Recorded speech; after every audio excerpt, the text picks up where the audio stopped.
dozens of Palestinians were reportedly killed in another Israeli airstrike. The Israeli military claims it was conducting a, quote, precision strike on a Hamas compound.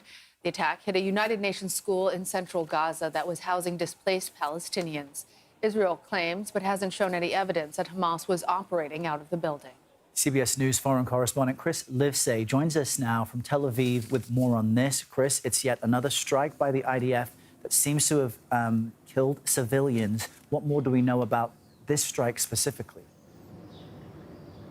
Elon and Errol, well, the Israel Defense Forces are saying they were targeting dozens of fighters from both Hamas and Palestinian Islamic Jihad, the two primary groups who carried off the October 7 massacre right here in Israel. In fact, they say that there were members of those they were targeting inside of this compound who did directly participate in the October 7 attack. Now, this compound happened to be inside of a UN school where we know thousands of civilians had been sheltering. Israel, of course, emphasizing that they were in a separate part of this compound where there were not any civilians. Those that they were targeting, those being fighters, separate away from the civilians. However, a CBS film crew inside Gaza was shown wounded after this attack in a hospital, and among those wounded and dead that they saw were civilians, including children.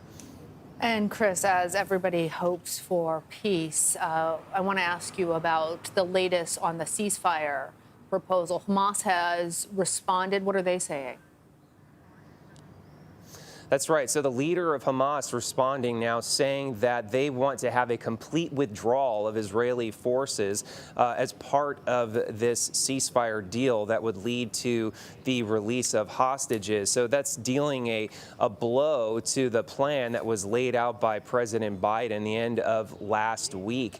Israel has seen that as a non-starter since the beginning of these negotiations. The idea that they would essentially wave the white flag and bring an end to this war in order to see the release of the hostages. Israel sees the war as being the primary instrument of pressure that it can apply to Hamas in order to lead to the release of these hostages.